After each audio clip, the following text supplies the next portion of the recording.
മുദ്രപത്രം വാർത്താമാസികയുടെ ആഭിമുഖ്യത്തിൽ സംഘടിപ്പിച്ച സ്നേഹാക്ഷര സംഗമം 2026 Thalassery press forum E Narayanan സ്മാരക റബ്കോ ഹാളിൽ നടന്നു. കെ മാരാർ ഉദ്ഘാടനം ചെയ്തു. കതിരൂർ ടി.കെ. ദിലീപ് കുമാർ അധ്യക്ഷനായി. അച്ചടിപത്രങ്ങളുടെ അവസ്ഥ മാത്രമല്ല, ഇനിയിപ്പോൾ അവിടെ നിന്ന് മാറി തുടങ്ങി. പിന്നീട് വിഷ്വൽ മീഡിയ വന്നു, ഇപ്പോഴതും മാറി സോഷ്യൽ മീഡിയ വന്നു. പത്രപ്രവർത്തനത്തിൻ്റെ രീതി നിരന്തരം മാറിക്കൊണ്ടിരിക്കുക.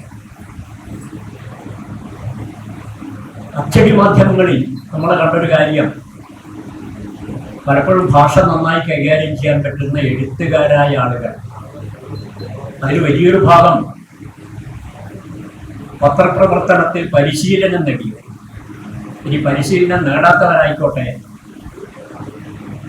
കൃഷ്ണനെ പോലെ, കുഞ്ഞകൃഷ്ണനെ പോലെയുള്ള ആളുകൾ പത്രപ്രവർത്തന പരിശീലനമല്ല, പക്ഷെ അത് സ്വയം നേടിയെടുത്തതാണ്.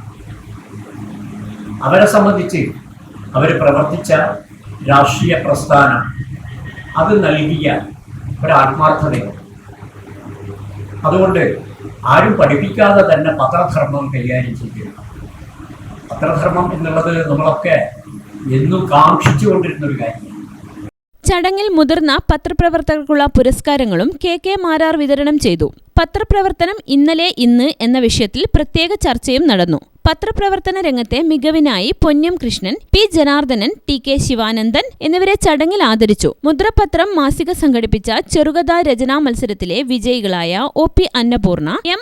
വൈഗ രാജീവ്, ആർ.ബി. ആഗ്നേയ എന്നിവർക്കുള്ള ക്യാഷ് അവാർഡുകളും വിതരണം ചെയ്തു. Pradeep Prathibha, sensei C N. Murali, M. Rajeevan, advocate K C. Muhammad Shabeer എന്നിവർ സംബന്ധിച്ചു.